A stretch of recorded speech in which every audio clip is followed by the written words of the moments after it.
Haleluya, mari kita muji Tuhan. Haleluya. Oh, kami sembah Kau Tuhan. Haleluya. Tuhan, Engkau dasar kami yang teguh. Kami aman bersama Engkau. Kami muji dan meninggikan nama Engkau. Haleluya.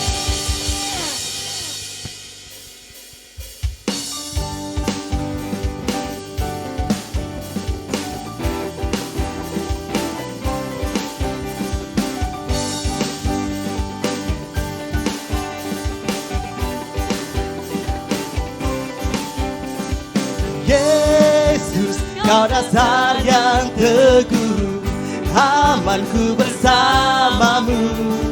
Yesus, Kau dasar yang teguh, ku percaya akan firman-Mu. Ku percaya akan firman-Mu. Yesus, Kau dasar yang teguh, amanku bersamamu. Katakan Yesus. Ku percaya akan firman-Mu. Ku percaya akan firman-Mu. Sungguh ku percaya, Sungguh ku percaya masa depanku dalam rancangan-Mu. Ku percaya Yesus, Kau dasar yang teguh, amanku bersamamu. Yesus, Kau dasar yang teguh, ku percaya akan firman-Mu. Ku percaya akan firman-Mu. Firman-Mu setia, Firman-Mu setia, ajar kuasa-Mu, ajar kuasa-Mu. Allah pelepasku. Ku percaya Yesus, Kau dasar yang teguh, amanku bersamamu. Yesus, Kau dasar yang teguh, ku percaya akan firman-Mu. Ku percaya akan firman-Mu. Yesus, Kau dasar yang teguh, amanku bersamamu. Katakan Yesus. Yesus, Kau dasar yang teguh, ku percaya akan firman-Mu. Ku percaya akan firman-Mu. Ku percaya akan firman-Mu. Ku percaya akan firman-Mu. Haleluya. Mari kita terus meninggikan nama Yesus. Haleluya.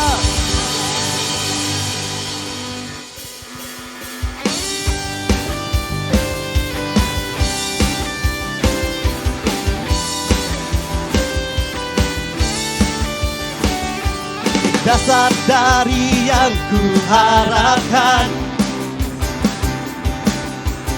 bukti dari segala yang tak kulihat. Iman berikan ku kekuatan untuk melakukan perkara yang hebat bersama Roh-Mu. Ku pasti menang.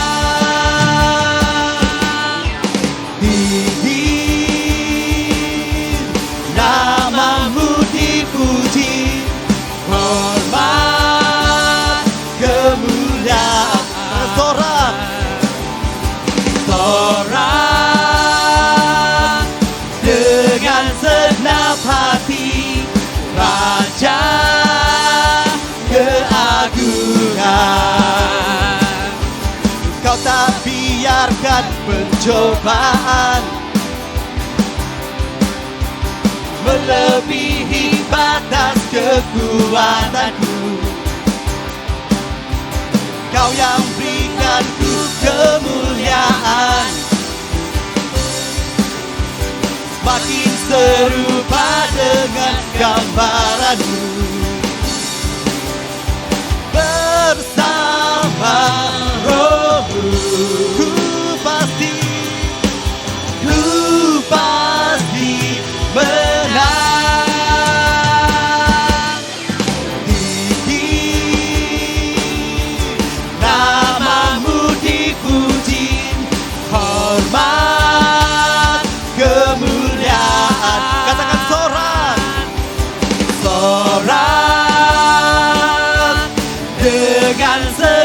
hati, Raja keagungan. Tinggi namamu dipuji, hormat kemuliaan. Sorak dengan segenap hati, Raja keagungan. Tinggi namamu dipuji, hormat kemuliaan. Sorak dengan segenap hati, Raja keagungan. Raja keagungan. Raja keagungan. Oh, Kau Raja Tuhan. Oh, haleluya.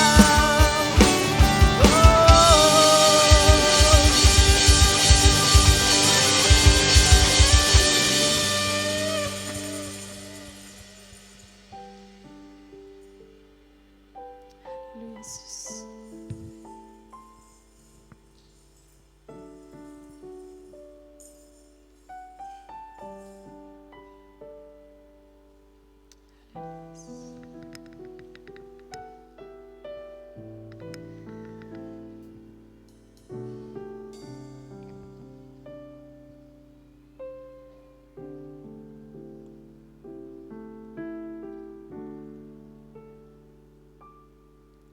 Bagaikan bejana siap dibentuk, demikian hidupku di tanganmu. Dengan urapan kuasa rohmu, ku dibaharui selalu. Jadikan kami Tuhan, Jadikan ku alat dalam rumah-Mu. Inilah hidupku di tangan-Mu. Bentuklah seluruh kehendak-Mu.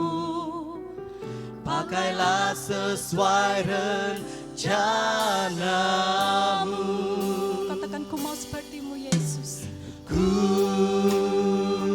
mau seperti-Mu Yesus, disempurnakan selalu dalam segenap jalanku,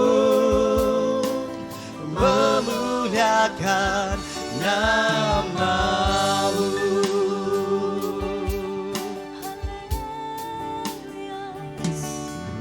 Bagaikan bejana siap dibentuk, demikian hidupku di tangan-Mu. Dengan urapan kuasa Roh-Mu, ku dibaharui selalu. Jadikan ku alat dalam rumah-Mu. Inilah hidupku di tangan-Mu. Bentuklah seluruh kehendak-Mu. Pakailah sesuai rencana-Mu.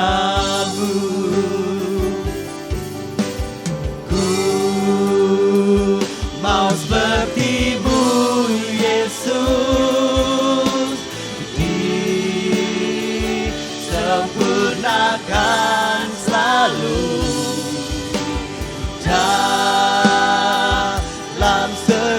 jalanku, memuliakan nama-Mu. Oh, mau seperti-Mu Yesus, beritas turun kehendak-Mu. Kami mau seperti-Mu Yesus.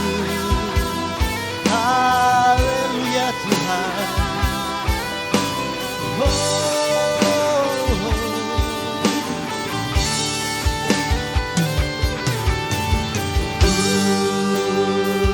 Mau seperti-Mu Yesus,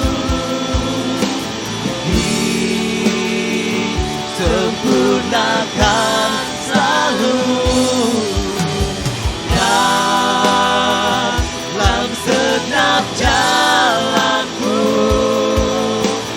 memuliakan nama-Mu.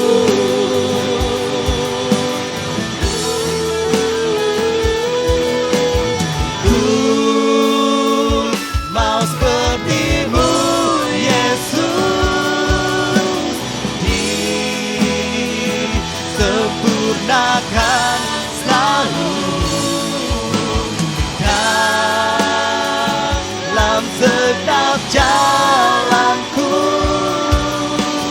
memuliakan nama-Mu.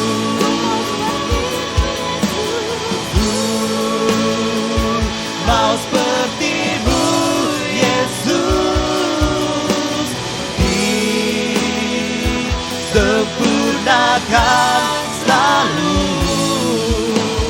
dalam segenap jalanku, memuliakan nama-Mu, memuliakan nama-Mu, memuliakan nama-Mu.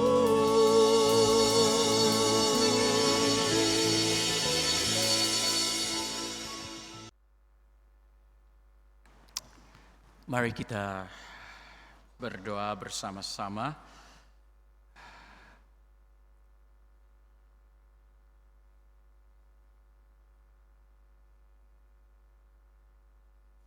Ya Tuhan, kami yakin Engkau yang janji menyertai kami. Sesungguhnya Tuhan, Engkau ada di sini pada saat ini juga. Engkau yang memerintah dan bertakhta atas segala sesuatu. Engkau juga yang memerintah dan bertakhta sebagai Raja kami dalam hati kami masing-masing. Oleh itu Tuhan, berbicaralah Engkau melalui firman-Mu, supaya Bapa, khasnya anak-anak Tuhan yang sama-sama dengar maupun hamba-Mu yang Kau pakai untuk menyampaikannya, tetap akan merenungkan bersama. Lebih dari itu, tolonglah kami, bukan hanya menjadi pendengar sahaja, tetapi pelaku firman-Mu. Kami bersyukur Roh Kudus akan membimbing kami semua. Untuk kemuliaan-Mu dalam nama Yesus, kami berdoa dan mengucap syukur. Amin.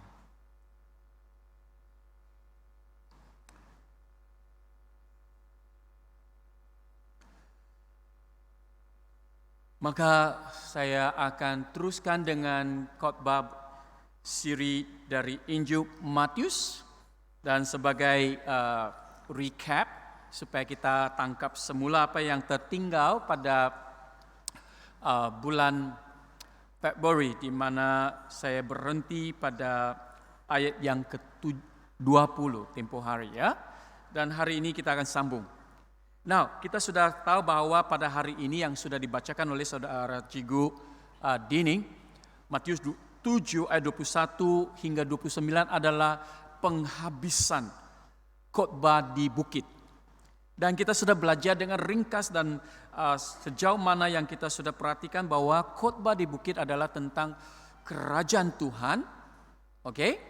Dan bukan itu saja, Yesus juga ajar bagaimana kita hidup sebagai seorang umat Allah di dalam kerajaannya. Maka dengan itu, ya, kita sudah melihat bahwa pada pasal 7 ayat yang ke-12 itu merupakan rumusan.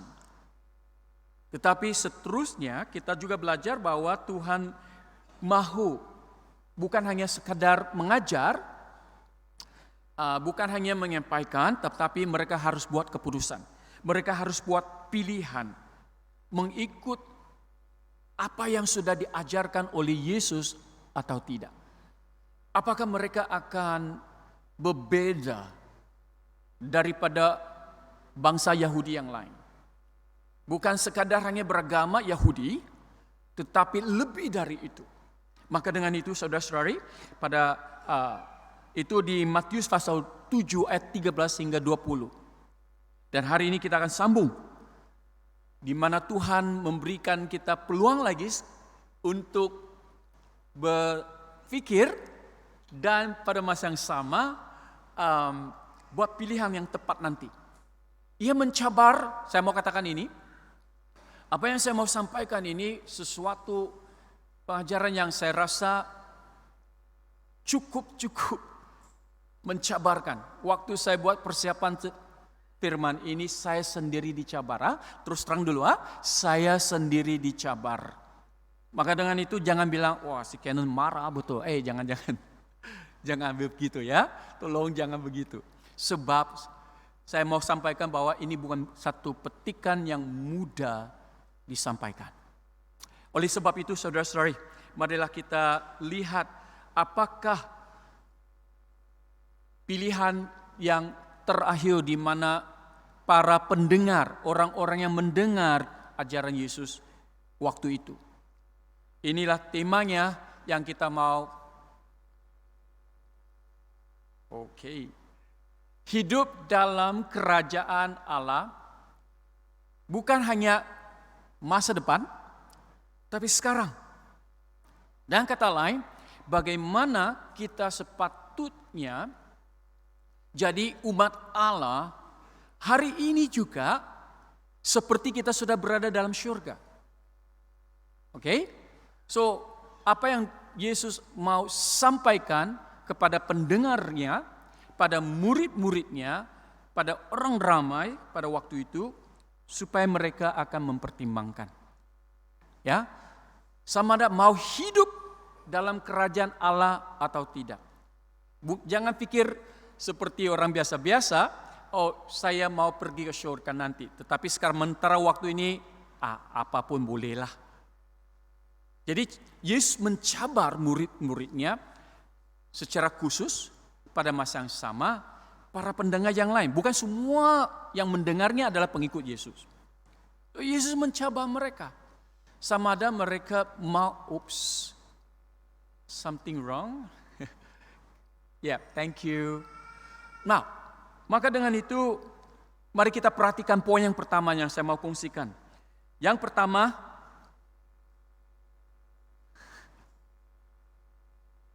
sebentar ya. Yang pertama, pertimbangan pertama ialah hubungan kerajaan.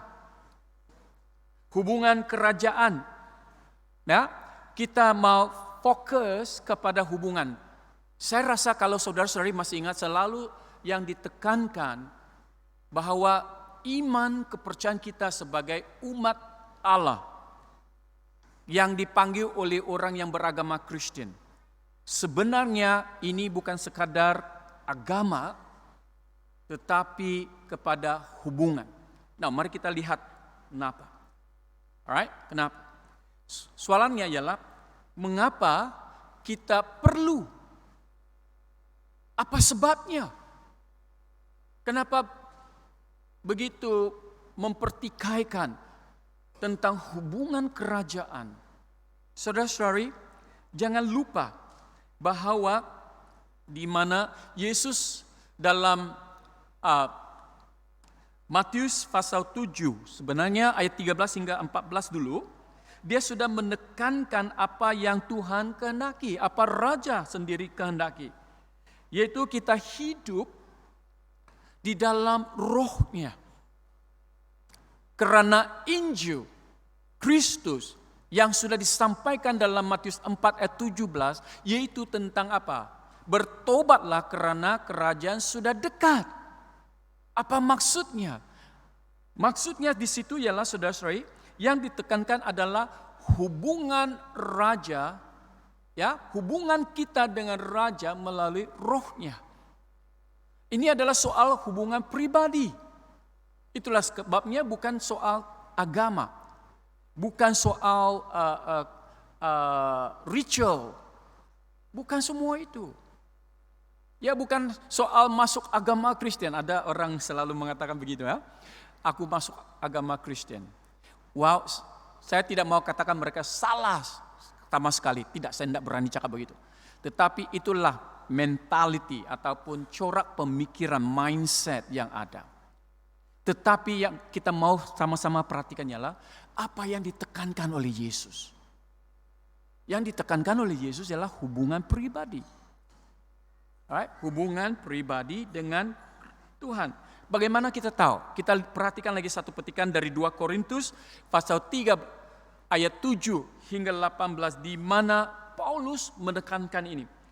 Ya, sebab Tuhan adalah roh, dan di mana ada roh Allah, di situ ada kemerdekaan. Kemerdekaan itu bukan pembebasan, kebebasan buat sesuka hati. Tetapi kita dibebaskan daripada belenggu dosa, dari maut, dari dunia ini, supaya kita boleh memiliki hidup dengan Tuhan. Ayat 18. Dan kita semua mencerminkan kemuliaan Tuhan dengan muka yang tidak berselubung. Dan karena kemuliaan itu datangnya dari Tuhan yang adalah roh, maka kita diubah menjadi serupa dengan gambar Yesus dalam kemuliaan yang semakin naik, yang semakin besar, So tadi tim pujian penyembahan mau menyanyikan lagu, ya, bagaikan bejana yang siap dibentuk benar. Nah. Dan memang tepat sekali lagu tersebut, di mana adalah doa kita selalu supaya kita menjadi serupa gambaran Yesus. Benar? Dan saya rasa ini adalah kerinduan kita bersama. Amin. Amin. Saya yakin ini adalah kerinduan kita bersama. Tetapi dalam kenyataan sulit sedikit. Benar tak? Saya mengaku sulit. Bukan senang. Saya tidak tahu saudara-saudara. Maka dengan itu ini bukan soal peraturan agama dan ritual. Ya, ini bukan fokus yang Tuhan mau kita perhatikan bersama-sama. Kenapa, saudara-saudara? Kenapa saya mau ambil perkara ini, timbulkan ini, supaya kita renungkan bersama. Sebabnya ialah Yesus menekankan bahwa setiap orang perlu memiliki hubungan pribadi ini secara langsung. Secara langsung. Pagi tadi Pastor Nyok Len menceritakan satu peristiwa yang berlaku tentang seorang pemuda dari kecil sudah dibimbing oleh ibu bapaknya, memang sudah ikut ibadah di gereja lah, sekolah minggu lah, muda-mudi lah dan sebagainya. Tetapi tiba-tiba pada umur 20-an dia jatuh sakit dan tidak dapat dikesan oleh dokter masalahnya di mana. Sehingga dia sudah bermacam-macam jenis multi complication penyakitnya. Memang sulit sehingga dia berteriak, dia macam tak siuman sudah. Sehingga tangan kakinya harus diikat sebab dia memang ganas. So, hampir 3 minggu berada di hospital dan banyak orang melayani dan mendoakan. Tiba-tiba Tuhan sendiri berbicara kepada bapaknya, Dan bapaknya sudah berseru-seru kepada Tuhan dan akhirnya Tuhan menyatakan sesuatu. Dan itu merupakan apa? Rupa-rupanya walaupun ada dalam keluarga Kristen, tetapi anak muda ini tak miliki Yesus di dalam hatinya.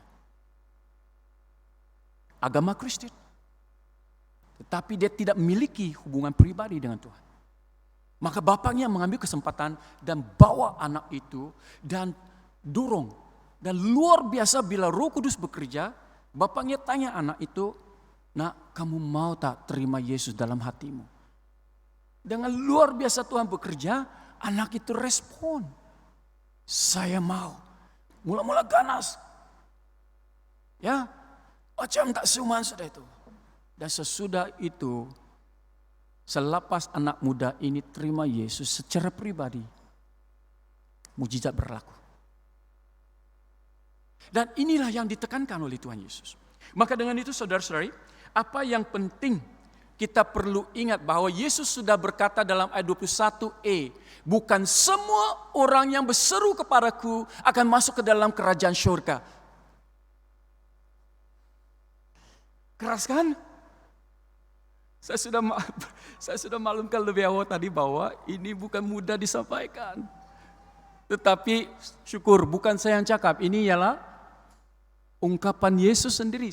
Yesus sendiri yang katakan, bukan semua orang berseru kepada saya, "Tuhan, Tuhan," akan masuk syurga. Kemudian ayat 22e, Yesus berkata, pada hari terakhir banyak orang akan berseru, "Tuhan, kami melayani,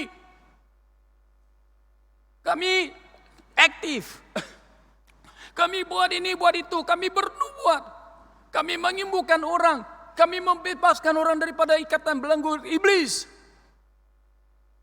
Nanti kita tengok respon Yesus pula macam mana terhadap orang-orang demikian. Tetapi di sini saudara-saudari, apa yang penting ialah pokoknya bukan apa yang kita buat sahaja, tetapi hubungan pribadi dengan Raja secara pribadi. A personal relationship. Hubungan pribadi dengan Yesus seperti anak muda itu. Maka dengan itu saudara-saudari, fokusnya ialah kita perhatikan soal memasuki kerajaan syurga Allah. Tadi kita sudah lihat ayat 21 bahwa Yesus sudah mengatakan bukan semua orang, bukan setiap orang.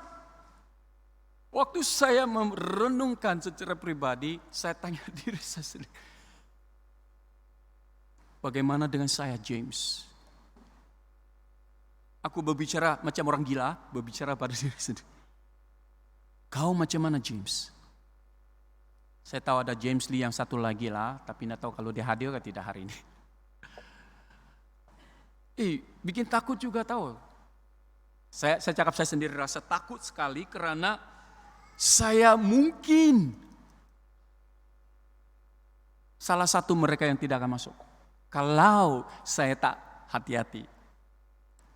Oleh sebab itu saudara-saudari, Tuhan Yesus sendiri sudah berkata, bukan setiap orang yang berseru kepadaku, "Tuhan, Tuhan," akan masuk ke dalam kerajaan syurga.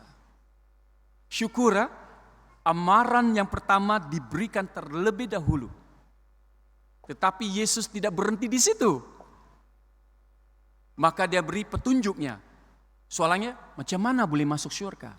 Yesus mengatakan, melakukan kehendak Bapakku yang di syurga.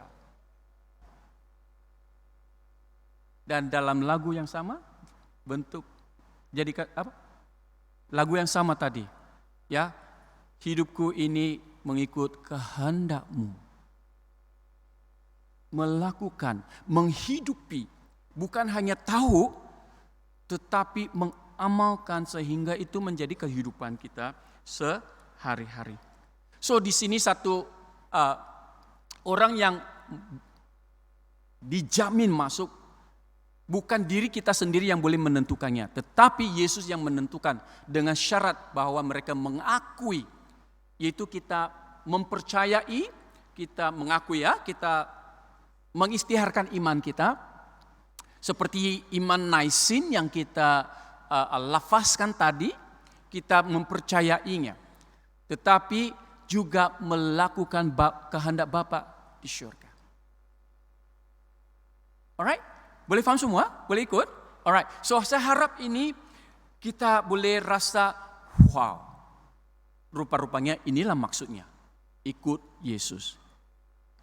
Sehingga menjadi serupa gambarannya.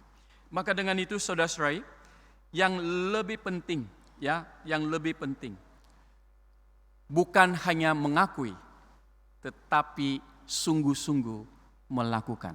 Percaya penting, kita perlu ada iman, tapi iman itu harus disertai dengan tindakan, perbuatan. Ya, benar tak? Dalam epistola Yakobus yang sudah dibacakan sebentar tadi. So, ini penting. So, Alkitab sangat konsisten. Dan kita melihat sebenarnya kitab Yakobus, ada orang mengatakan bahwa apa yang diajarkan oleh kitab Yakobus sebenarnya adalah satu pengajaran yang merujuk kepada khotbah di bukit. So, ini konsisten. Alkitab sendiri sangat-sangat konsisten. Bukan hanya mengakui. Jangan bilang, saya Kristen. Seperti anak muda yang saya ceritakan tadi. Ya, ini sangat penting. Satu lagi cerita kesaksian pasangan suami istri yang sudah sungguh-sungguh kembali kepada Tuhan. Sungguh-sungguh. Dan mereka menghadapi banyak cabaran yang saya rasa kalau saya dalam kedudukan mereka, posisi mereka, yang mereka alami, situasi yang mereka alami, keadaan yang mereka lalui itu, saya rasa saya tidak tahan lah. Tetapi mujur, Tuhan bekerja dengan luar biasa dengan doa bersama dengan mereka. Lebih 3 tahun, hampir 4 tahun bersama dengan mereka melalui doa. So mereka benar-benar kembali kepada Tuhan. Tetapi mereka ini businessman, ahli peniaga, dan karena mereka perlu satu permit. Jadi suami ini harus pergi ambil exam, pergi ambil peperiksaan permit.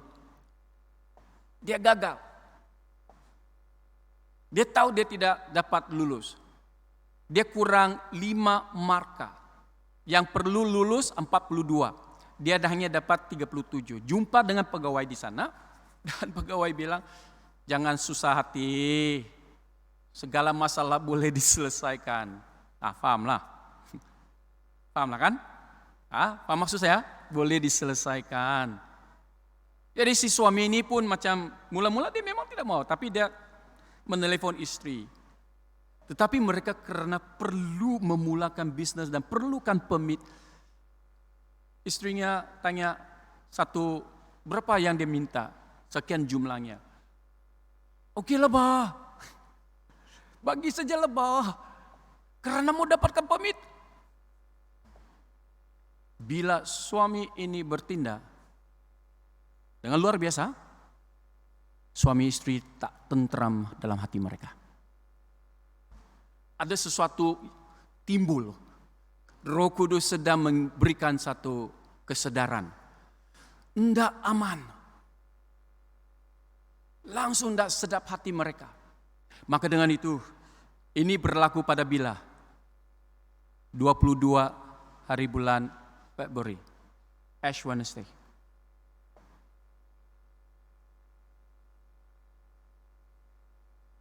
Saya bilang, tetapi mereka memang tidak, selepas saja buat, tidak tentram. Mereka ini orang Kristen. Mereka tahu tidak patut, tapi mereka buat. Tunggu sedih. Akhirnya keputusan keluar, mula-mula tidak lulus kan? 37-50, tidak lulus. Tetapi selepas peristiwa itu dapat lulus. Ngam-ngam lah 42. Dengan itu kan, kalau dia teruskan lagi, boleh dapat permit sudah itu. Boleh. Tapi dalam hati mereka tidak tentram. Berasa gesa. Sehingga mereka kembali kepada Tuhan. Belum selesai cerita, nanti saya akan sambung. So di sini yang penting saudara-saudari, apa yang penting ialah kita perlu memiliki hubungan pribadi dengan Tuhan. Supaya kita tahu, supaya kita boleh lihat apakah kuncinya untuk memasuki ke dalam kerajaan surga. Ya, apakah kuncinya untuk masuk ke dalam kerajaan surga? Kuncinya ialah mengasihi dan mentaati Raja kita Yesus Kristus dengan melakukan kehendak Tuhan. Dengan melakukan kehendak Tuhan. Ini kuncinya. Sesuai dengan apa yang Yesus mengatakannya dalam ayat 21 tadi. Ya, melainkan dia yang melakukan kehendak Bapakku yang di surga. Orang yang sedemikian, saudara-saudari, akan masuk ke dalam surga. Bukan Anda yang menentukan ataupun orang lain yang menentukan bagi pihak kamu, tetapi Tuhan yang menentukannya. Sesuai dengan syaratnya, yaitu melakukan kehendak Bapa di surga. Oleh sebab itu saudara-saudari, ini yang Tuhan Yesus mau kita ambil perhatian bersama-sama. Inilah maksudnya. Inilah inti hati Tuhan. Maka dengan itu, ya, kita lihat seterusnya satu amarah yang keras. Saya akan cepat kalau kamu tak kisah, saya tidak mau buang masa. Yaitu hari penghakiman raja. Dari mana kita tahu ini? Alright, dari mana kita tahu? Ayat 22. Pada hari terakhir. Bila itu? Dalam pengajaran Yesus, Yesus sudah berbicara tentang hari kiamat, hari penghakiman. Bila dia datang kembali. Ya, pada hari terakhir. Artinya semua orang akan berdiri di depan Tuhan pada hari itu. Tetapi yang lebih menakutkan ialah ayat sepenuhnya sesudah orang-orang yang mengatakan, Tuhan, kami melayani Engkau, kami bernubuat, kami buat pembebasan, kami melakukan penyembuhan, mukjizat dan yes. Yesus kata kepada mereka, ayat 23, aku tidak pernah mengenal kamu. Enyahlah kamu daripadaku. Segala kamu pembuat kejahatan. Wow. Menakutkan, Itulah saya bilang, saya sendiri tertekan. Macam mana mau sampaikan? Masih ingat bulan lalu saya suruh mereka jemaat selidiki saya. Saya tahu saya belum sempurna. Saya sendiri masih banyak kelemahan. Tetapi ini lagi teruk pembuat kejahatan. Siapakah mereka ini? Saya rasa kita lihat amarahnya ialah mereka tidak akan memasuki surga Tuhan dan mereka akan diusir dan dibuang.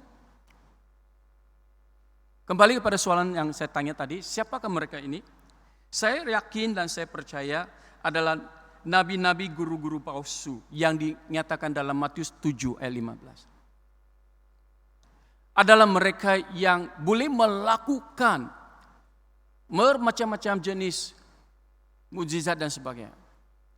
Tetapi masalahnya kenapa Yesus memberi amaran sedemikian sehingga mereka dikatakan oleh Yesus sebagai pembuat kejahatan.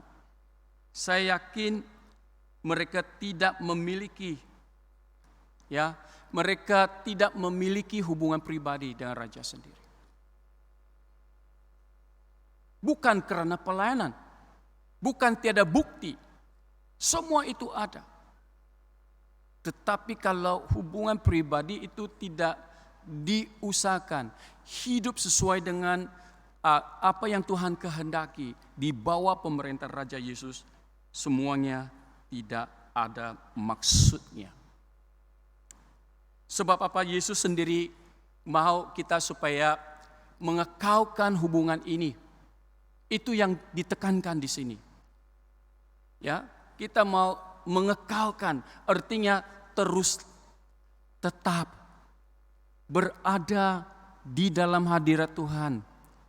Ya, dan seperti Yesus katakan dalam Injil Yohanes pasal 15. Ya. Engkau di dalam aku dan aku di dalam kamu. Maka kamu akan berbuah. Tinggal terus.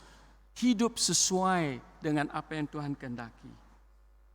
Maka dengan itu, ini juga memberikan kita satu peringatan bahwa Yesus sebagai gembala yang baik.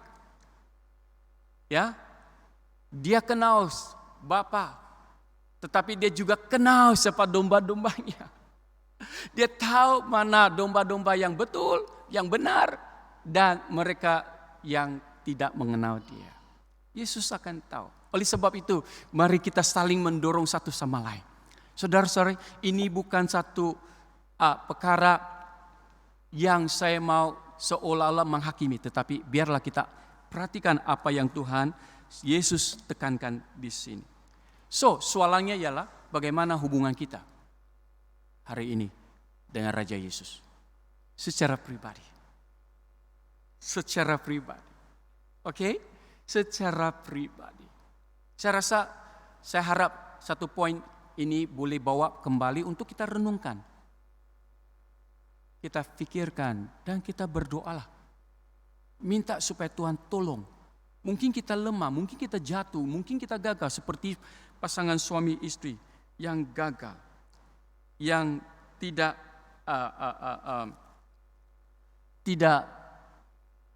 sengaja. Mereka tahu tetapi mereka lakukan dan mereka sadar. Ya, saya sudah katakan mereka akhirnya kembali kepada hadirat Tuhan. Mereka kembali ke gereja dan beribadah. Ada sesuatu yang berlaku pada mereka. So di situ poin yang pertama adalah hubungan kerajaan. Oke, pertimbangkan sebab Tuhan mau kita buat keputusan. Now, poin yang kedua supaya kita boleh hidup dalam kerajaan Allah sekarang dan masa depan, ya. Membina satu hubungan pribadi yang intim, yang erat, perlu ada asas kerajaan. Perlu ada asas kerajaan. Maaf ya.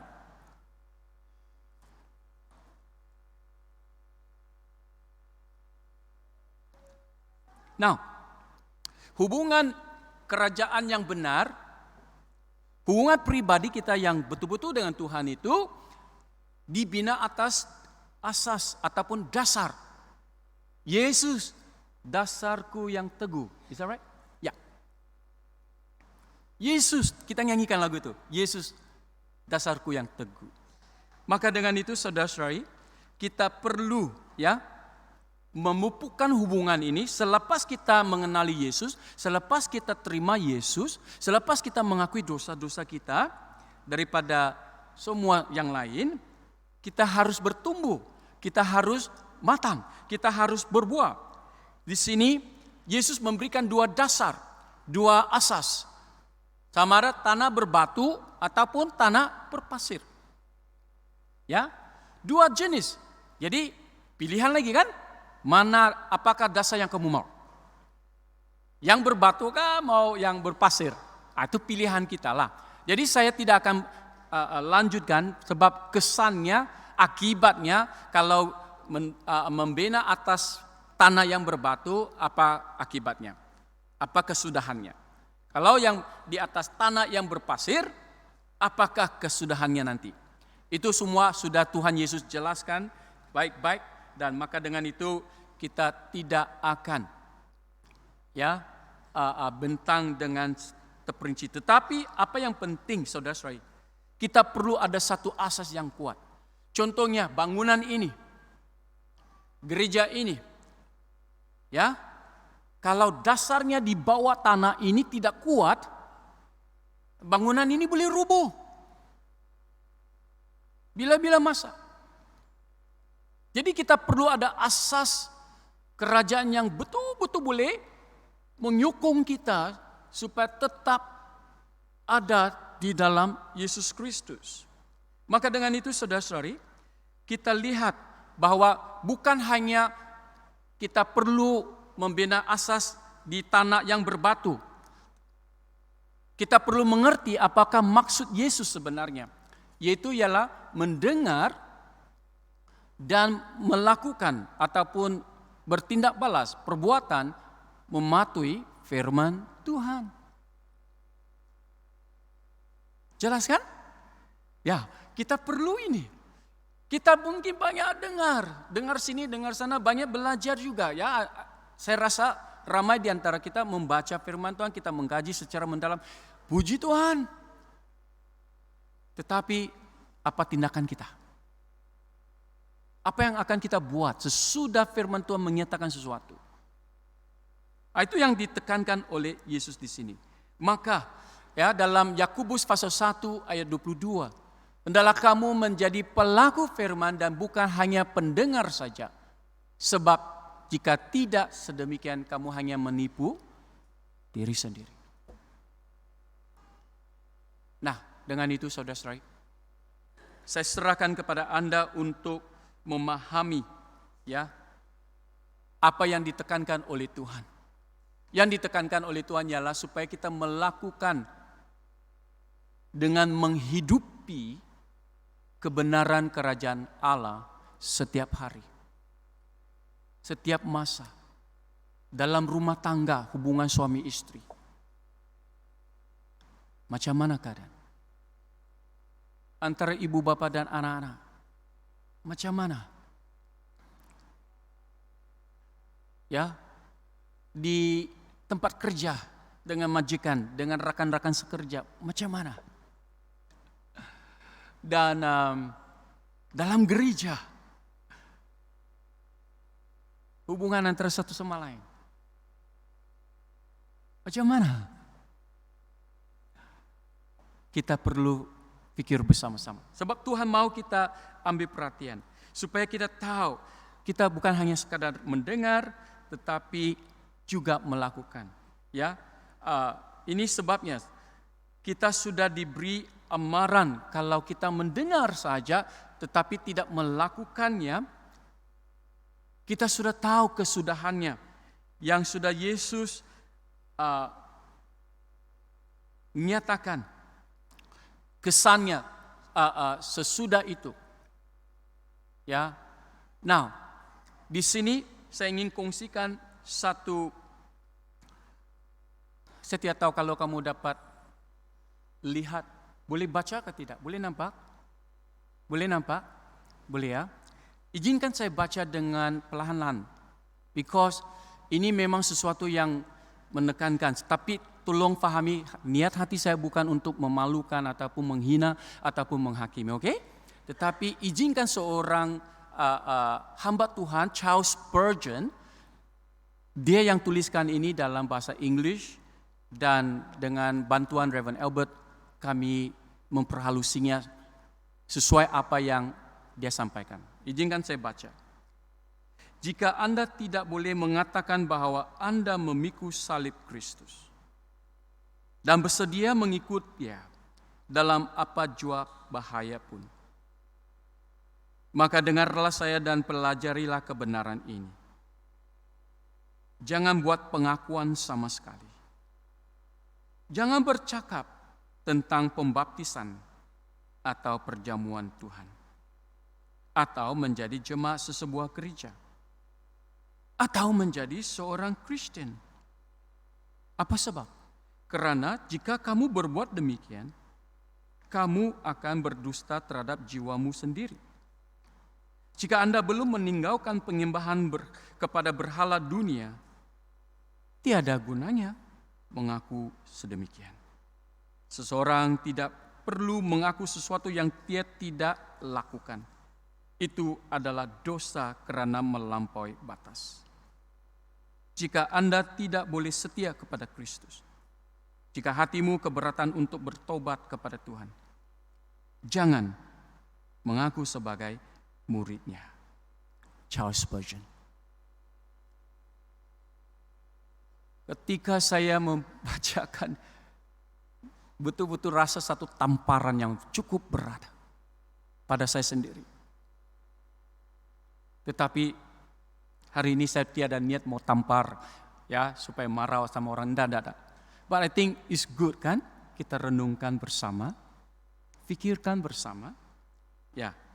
Maka dengan itu saudara-saudari, marilah kita lihat asas kerajaan ini supaya kita boleh hidup dalam kerajaan Allah hari ini dan masa depan. Ialah kita memahami bahwa khotbah di bukit itu yang sudah Yesus ajarkan supaya kita bukan hanya dengar tetapi juga mengamalkan apa yang sudah kita pelajari. Supaya kita belajari apa? Belajari ya belajari apa yang sudah Yesus ajarkan kepada kita. Itu poin yang kedua, asas kerajaan. Ya.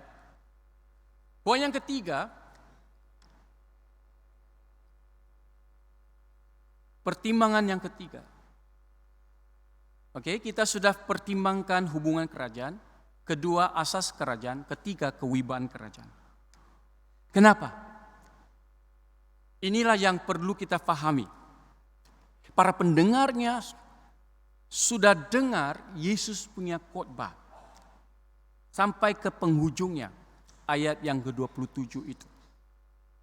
Tetapi mereka sadar bahwa ada satu perbezaan. Apakah perbezaannya? Bahwa Yesus berbeza daripada guru-guru Taurat yang lain. Orang-orang Farisi yang lain. Berbeza dari segi apa, saudara-saudari? Berbeda dari segi cara dia berbicara yang dikatakan dengan kuasa. Kuasa Yesus, kewibawaannya di dalam penyampaian firman Tuhan itu. Dan itulah yang menakjubkan mereka sebenarnya. Sebab ayat 29 mengatakan ia mengajar mereka sebagai orang yang berkuasa, tidak seperti ahli-ahli Taurat mereka. Ya. Maka kita lihat seterusnya dalam ayat 28b ya, di mana orang-orang sangat takjub. Disitulah kita sudah mengatakan bahwa Yesus adalah Raja. Dia berbicara semua firman Tuhan, semua yang dibentangkan, dia membetulkan kesilapan orang-orang Farisi. Sebab apa? Perjanjian lama, Yesus Kristus, Tuhan yang memberi ilham kepada Nabi Musa, kepada nabi-nabi yang lain, kepada Raja Daud, dan semua yang ada dalam perjanjian lama. Yesus sendiri tahu. Maka bila dia menjelaskan, dia memberikan pengertian itu, orang heran sekali. Tetapi Yesus tidak mau mereka berhenti di situ. Dan saya yakin Yesus juga tidak mau. Maka dengan itu Charles Spurgeon mengatakan bahwa firman Tuhan mempunyai kuasa Tuhan. Saudara-saudara, apabila Anda dan saya menyelidiki Alkitab, pastikan Anda juga merasai kuasa Tuhan. Saya yakin ada di antara kamu sini mengalaminya. Kamu sendiri tergerak hati. Ada kesadaran yang membawa kita kepada pertobatan. Kesadaran akan kesilapan. Kesadaran akan kelemahan-kelemahan tertentu. Pasti ada. Tetapi itu terjadi karena kuasa firman Tuhan. Roh Kudus melalui firman Tuhan bekerja.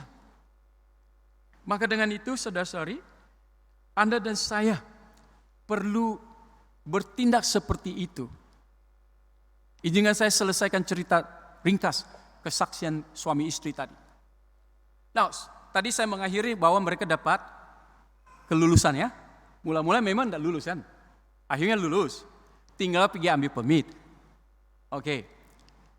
Ini tindakannya suami istri.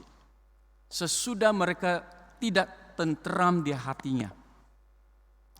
dan mereka ambil keputusan sebab mereka sudah sadar itu sudah salah di depan mata Tuhan. Mereka tahu tetapi mereka masih buat. Dan si suami mengambil keputusan. Dia tidak pergi ambil permitnya. Sudah lulus. Tapi dia tahu itu tidak berkenan di depan Tuhan. Dia tahu. Dan apabila mereka membuat keputusan sedemikian, baru satu perasaan lega dalam roh mereka, hati mereka, jiwa mereka. Satu pelepasan. Dan oleh sebab itu saudara-saudari, ya, apabila kita rela tunduk kepada kekuasaan Tuhan, bila kita tunduk kepada pemerintahan firman Tuhan, maka kita lihat cabaran Tuhan. Peristiwa ini berlaku bulan lalu. Bukan lama punya cerita. Oleh sebab itu saudara-saudari, bagaimana kita harus tangani firman Tuhan sekarang? Worship team, please get ready. Bagaimana kita harus tangani firman Tuhan? Tangani firman Tuhan dengan betul. Dan saya tahu, kadang-kadang kita perlu belajar lagi banyak. Puji Tuhan. Ya, mungkin boleh bicara dengan Pastor Alice, Reverend Albert, Reverend James. Ya, mungkin kita boleh adakan satu latihan perlengkapan bagaimana melakukan ini. Kenapa begitu penting sekali, saudara-saudari? Dalam 2 Timotius pasal 2 ayat 15, Timotius diberi nasihat oleh Paulus. Masih muda, dalam lingkungan mungkin 40-an umurnya, dia sudah seperti bishop. Kenapa? Di bawah jagaan Timotius, satu jumlah orang yang cukup banyak, ramai di bawah jagaan Timotius. Dan Paulus juga sadar pada waktu itu banyak pengajar-pengajar sesat, guru-guru palsu. Mereka yang melakukan mujizat dan sebagainya sudah mengelewengkan orang ramai, sehingga orang tidak dapat membedakan apa yang betul, apa yang tidak betul. Maka Paulus memberi nasihat kepada Timotius, usahakanlah supaya engkau layak di hadapan Allah sebagai seorang pekerja yang tidak usah malu, yang berterus terang memberitakan perkataan kebenaran itu. Apakah perkataan kebenaran itu? Firman Tuhan. Injil Kristus. Doktrin yang sudah diajarkan oleh Paulus. Supaya itu diteruskan. Dan tujuannya ialah supaya ia menentang semua guru-guru palsu, pengajar-pengajar sesat, dan sebagainya. Saudara-saudari, apakah kesimpulan Anda hari ini? 3 pertimbangan lagi Yesus berikan kepada kita hari ini. Hubungan kerajaan, asas kerajaan, dan kewibawaan kerajaan. Mari kita bangkit berdiri. Dan kita mau meresponi firman Tuhan melalui lagu respon ini.